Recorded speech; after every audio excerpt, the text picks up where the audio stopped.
अस्सलाम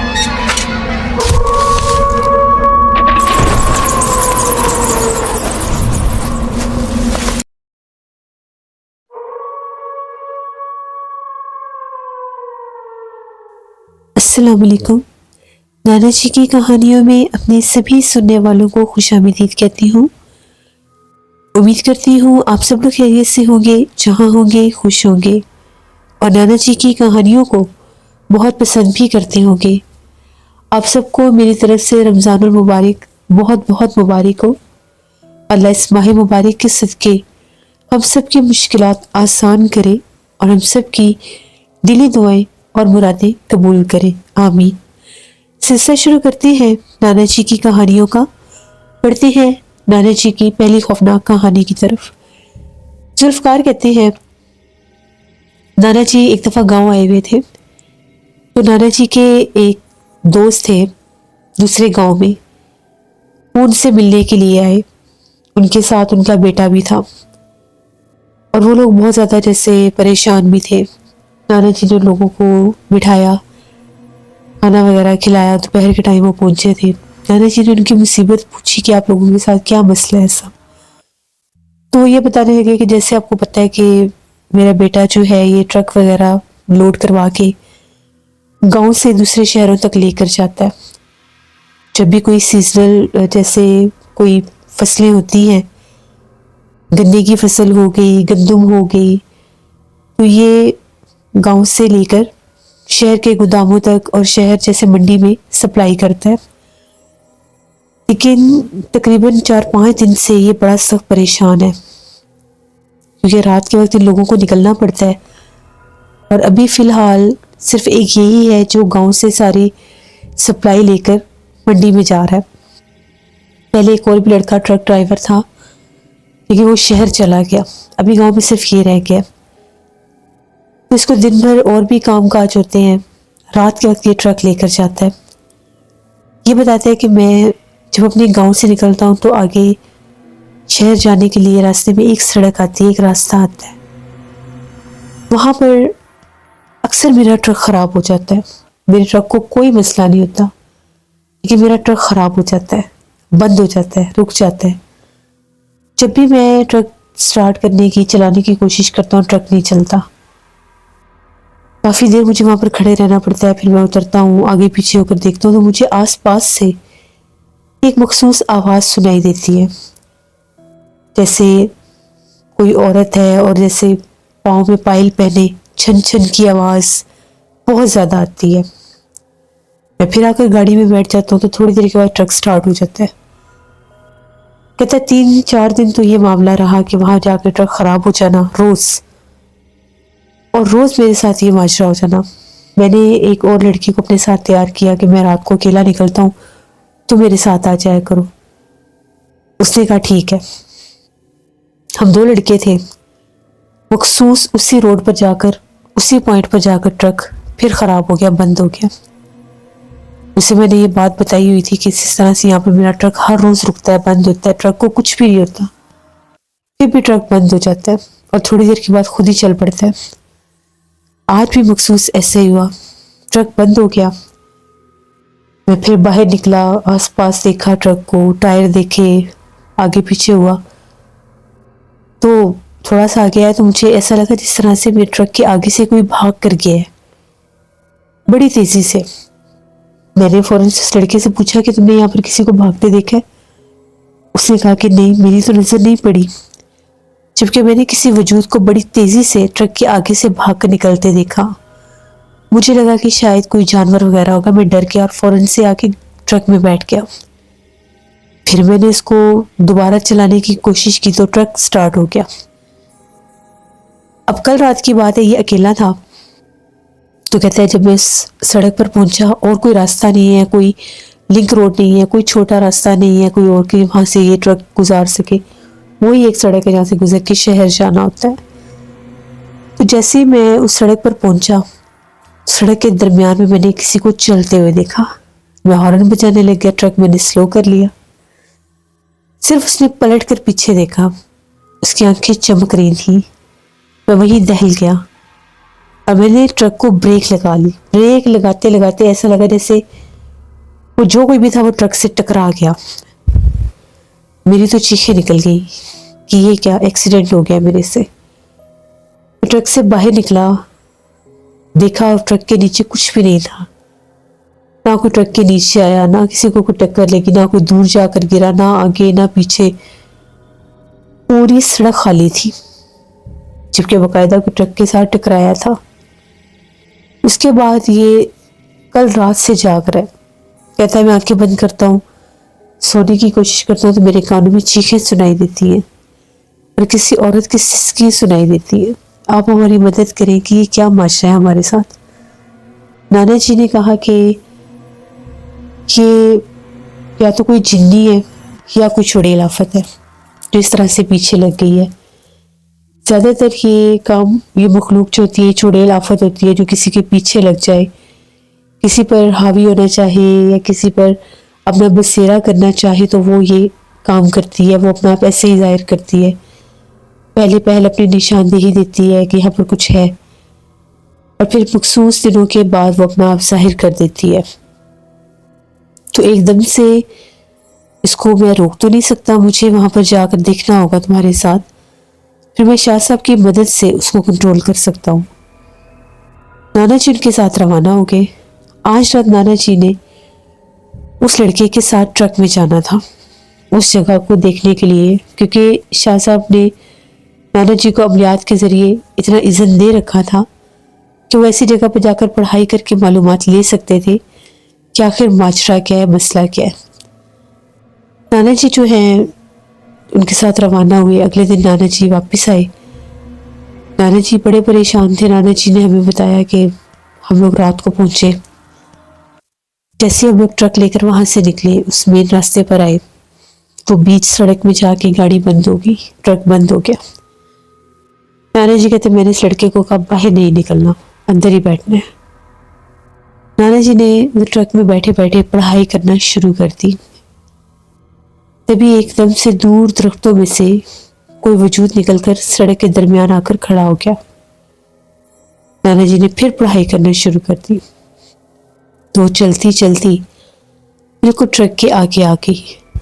वो इतनी भयानक चेहरे वाली मखलूक थी, वो इतनी खौफनाक थी और वो बड़े गुर्राक और बड़े गुस्से से नाना जी को देख रही थी। नाना जी ने कहा कि यहीं से रिवर्स गियर लगाओ और ट्रक को पीछे की तरफ चलाना शुरू करो। सड़क खासी लंबी थी। उस ट्रक ड्राइवर लड़के ने ट्रक को रिवर्स करना शुरू कर दिया। रिवर्स करने लगे तो उसने भागना शुरू कर दिया। जैसे नाना जी ने तीसरी बार पढ़ाई करके उसकी तरफ फूंक मारी, वो फिजा में ही धुआं बनकर उड़कर गायब हो गई। नाना जी ने बताया आप तेजी से यहाँ से ट्रक निकालो। ट्रक निकाला। नाना जी उसके साथ बकायदा शहर गए, फिर वापस उसको अपनी हिफाजत में लेकर आए। नाना जी ने कहा कि कल मुझे शाह साहब के पास जाना पड़ेगा, शाह साहब से इसका हल पूछेंगे कि इसको किस तरह से कंट्रोल करना है, रोकना है। नाना जी कहते हैं कि फिर उसके बाद मुझे ये था कि ये बड़ी सख्त मखलूक है। नाना जी को ये पता लग गया था। नाना जी ने हमें आकर सारी बात बताई कि किस तरह से मखलूक ने अपना आप जाहिर किया था। फिर नाना जी जो है वो रवाना हो गए शाह साहब के पास। शाह साहब को जाकर सारी बात बताई तो शाह साहब ने नाना जी को बताया कि वो एक पिछल पैरी मखलूक है, क्योंकि वो उस पढ़ाई से जाहिर हुई है। अगर वो जिन्नात होते, जिन्नी होती तो और भी उसके साथ मखलूकात होती, क्योंकि चुड़ैल वाहिद एक ऐसी गैर मरी मखलूकात में से एक ऐसी चीज़ है जो अकेली रहती है, अकेले रहना ही पसंद करती है। वो उस जगह पर अपना बसेरा करती है जहाँ आस पास और जिन्नात बहुत कम हों, क्योंकि जिस जगह पर जिन्नात बहुत ज़्यादा तादाद में होते हैं, उनके ख़ानदान और घराने होते हैं, वहाँ पर फिर वो चुड़ैल आफ्तों को बसेरा करने नहीं देते। इन जिन्नात में भी इंसानों की तरह लड़ाई झगड़ा और इन चीज़ों को लेकर होता है कि यहाँ पर हमारा बसेरा है, ये हमारा इलाका है, ये फलां जिन्नात का इलाका है। ये चीज़ें उनमें भी पाई जाती हैं। तो ये मखसूस इस सड़क पर रहती है और ये इतने अरसे से तुम्हें अपना आप इसीलिए जाहिर कर रही है क्योंकि ये उस लड़के के पीछे लग गई है। या तो ये उसको जानी नुकसान देगी या उस पर आशिक हो जाएगी, उसकी ज़िंदगी बर्बाद कर देगी। अगर इसने नुकसान देना होता तो शायद ये इतने दिन लगाती ना, पहले दिन इसे ख़त्म कर देती। लेकिन उसने अपना आप जाहिर किया, अपनी निशानी दी, मतलब कि वो इस पर आशिक हो चुकी है। कुछ अरसे के बाद वो इस लड़के को इसके कमरे तक भी नजर आएगी, न इसको सोने देगी न इसको कमरे से बाहर निकलने देगी। इसको बहुत बुरी तरह से वो तंग करना शुरू कर देगी। इससे पहले हमें इस मखलूक को रोकना होगा। हमें उस सड़क पर जाकर बाकायदा अमल करना होगा, पढ़ाई करनी होगी। तो शाह साहब नाना जी के साथ रवाना हुए उनके गांव में, उनसे जाके सारी बातचीत की। उस लड़के ने कहा कि मुझे मेरे कमरे में एक औरत नजर आती है रात के वक्त। सब सोए होते हैं, मैं भी सोया होता हूँ, तो मेरे आसपास छन छन की आवाज़ें होती है। जो ही मेरी आँख खुलती है तो मुझे एक औरत सुर्ख लिबास में कभी अपने कमरे के किसी कोने में नजर आती है, तो कभी बिल्कुल मेरे बेड के पास खड़ी नजर आती है। मैं खौफ से कांप जाता हूँ, उसी टाइम आयत कुर्सी पढ़ना शुरू कर देता हूँ कि ये क्या मखलूक मैंने देखी है। इसी तरह से मैं सो नहीं सकता। मैं फिर उठकर अपने वालिदैन के पास आ जाता हूँ तो मेरे कानों में इसकी हंसी की आवाज़ गूंजती रहती है। शाह साहब ने कहा कि ये वही पिछल पैरी है, अभी उसने तुम्हारे जिस्म पर हमलावर नहीं हुई, वो ने हमला नहीं किया, वरना तुम्हें दौरे पड़ने लग जाते। शाह साहब ने कहा कि जब वो मखलूक तुम्हारे आसपास होती है, तुम्हारे कमरे में से किस तरह की स्मेल आती है, अच्छी या बुरी? उसने कहा कि बहुत ज़्यादा गंदी स्मेल आती है, ऐसे लगता है जैसे मेरे कमरे में कोई मुर्दा जानवर है, लेकिन होता कुछ भी नहीं है जो वो मखलूक अपना आप जाहिर करती है। शाह साहब ने कहा कि ये बहुत भयानक चुड़ैल आफत है, इसको उस रास्ते के ऊपर से हटाना होगा, वरना एक जानी नुकसान भी दे सकती है। ये इतने इतने बुरे एक्सीडेंट करवाती है ये मखलूकात के, इंसान बच ही नहीं सकता। सही लोग अपने रास्ते पर जा रहे होते हैं तो आगे एकदम किसी चीज़ के साथ टकरा जाना, कोई चीज़ सामने आ जाना, और फिर उनके पास सवारी होती है जो भी, वो आउट ऑफ कंट्रोल हो जाती है, जिससे फिर बड़े बड़े एक्सीडेंट, अल्लाह माफ़ करे, लोगों के होते हैं। तो शाह साहब ने कहा कि हमें उस जगह पर जाना होगा। ट्रक में शाह साहब, नाना जी, वो आदमी, उसका बाप, वो सब लोग मिलकर उस रास्ते की तरफ चले गए। जैसे शाह साहब ने कदम बाहर रखा, शाह साहब ने अपनी शहादत की उंगली पर पढ़ाई करके हिसार बांध दिया कि और मखलूकात हमलावर ना हो सके। शाह साहब ने हमें भी नीचे उतरने को कहा और वहाँ पर बाकायदा एक दायरा कड़ा लगाया, हिसार बांधा। एक दायरे में हम लोग थे, एक में शाह साहब थे। शाह साहब ने पढ़ाई करना शुरू कर दी। तभी एकदम से ऐसा लगा जिस तरह से ट्रक का हार्न कोई चला रहा है, जबकि ड्राइवर भी ट्रक में नहीं था, खाली ट्रक था। थोड़ी देर के बाद जिस तरह से हवा में कुछ चीज़ उड़ती हुई अपना आप जाहिर कर रही है, सफ़ेद कलर के उसके कपड़े हैं। तभी वो उड़ती उड़ती बिल्कुल जैसे रोड के ऊपर आ गई। हम लोग खुद उससे देख रहे थे, शाह साहब भी देख रहे थे। इतनी भयानक मखलूक थी, एक जले हुए चेहरे वाली औरत जिसका चेहरा बहुत डरावना था। सड़क के दरमियान आकर यूं बैठ के जिस तरह से जानवर बैठते हैं सड़क के ऊपर, चार पैरों के साथ, बिल्कुल वैसे ही शाह साहब ने पढ़ाई करना शुरू की और हल्की हल्की राख उसकी तरफ फेंकना शुरू कर दी।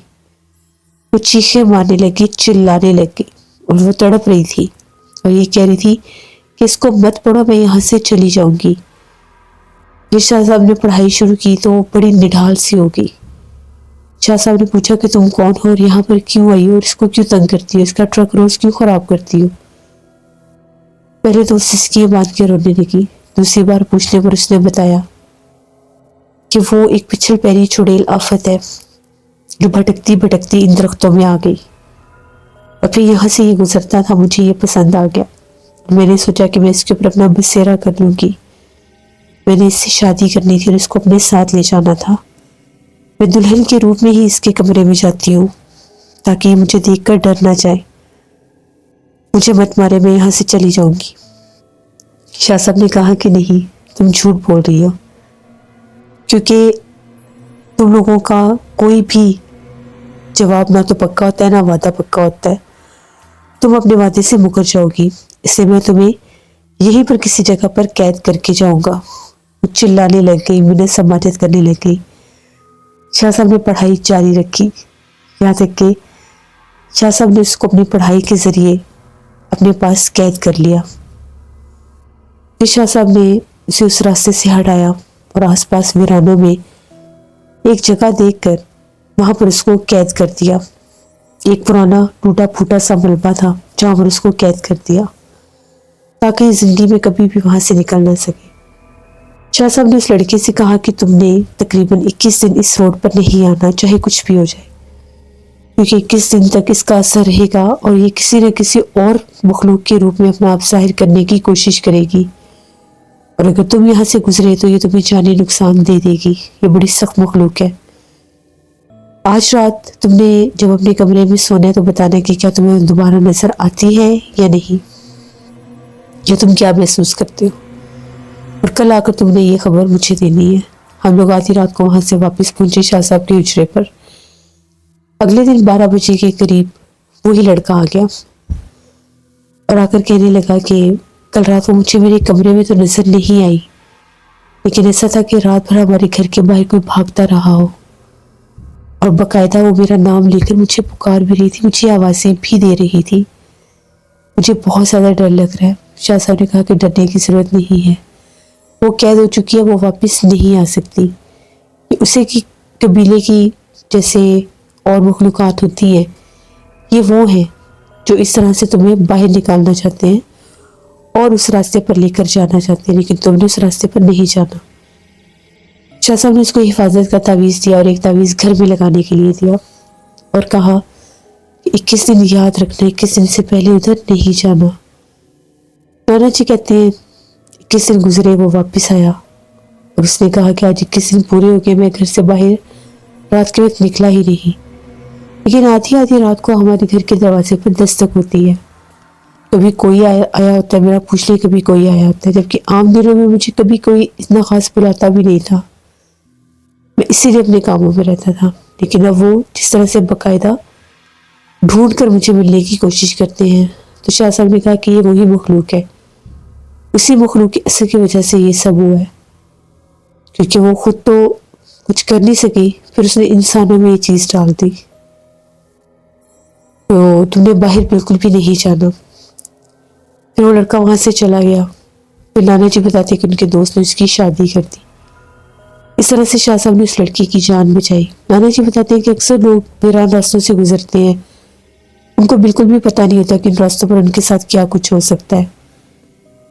वो जो रास्ते रात के वक्त वीरान सुनसान हो जाते हैं, तो वहां पर फिर जिन्नात अपना आप जाहिर करते हैं। कहते हैं कि ये चलते रास्तों पर, सड़कों पर जिनके आसपास बेतहाशा दरख्त हो, वहां पर रहते हैं। उन दरख्तों के ऊपर इनकी बाकायदा पैलियाँ होती है जहाँ पर जिन्नात का बसेरा होता है। और ये चुड़ैल तो इतनी सख्त मखलूक है कि अगर ये किसी इंसान पर हावी हो जाए एक बार, तो फिर उसको जिंदा नहीं छोड़ती। नाना जी कहते हैं कि जब भी आप किसी सफ़र से गुजरें, सफ़र की दुआ पढ़कर जाया करें, सदका खैरात देकर जाया करें, ताकि कभी भी आप लोगों के साथ कोई हादसा ना हो सके। ये नाना जी की एक कहानी थी जो मैंने आपके साथ शेयर की। बहुत शुक्रिया जुल्फ़कार आपका। इससे ये बात बिल्कुल ठीक है, रात के वक्त बहुत से लोगों के साथ हादसात हो जाते हैं। जिन्नात किसी भी सूरत में अपना आप जाहिर कर देते हैं, या कभी वो अपना आप जाहिर ना भी करें, हमारे ऊपर अपना आप शो ऑफ ना भी करेंगे, यहाँ पर वो मखलूक है, वो अपना असर करके हमें नुकसान पहुंचा देते हैं। अल्लाह से रहम मांगना चाहिए। ये थी नाना जी की एक कहानी। उम्मीद करती हूँ आप लोगों को पसंद आई होगी। अपने फीडबैक मुझे ज़रूर दें। जो लोग चैनल को विजिट करें, अभी तक सब्सक्राइब नहीं किया, तो मेरे चैनल को ज़रूर सब्सक्राइब करें। यहाँ पर नाना जी की खौफनाक कहानियाँ मैं लाती रहती हूँ। इंशाल्लाह कल फिर मुलाकात होगी नाना जी की किसी नई खौफनाक कहानी में। जहाँ रहे खुश रहें। Thank you for listening my stories. Stay tune. अल्लाह हाफिज़।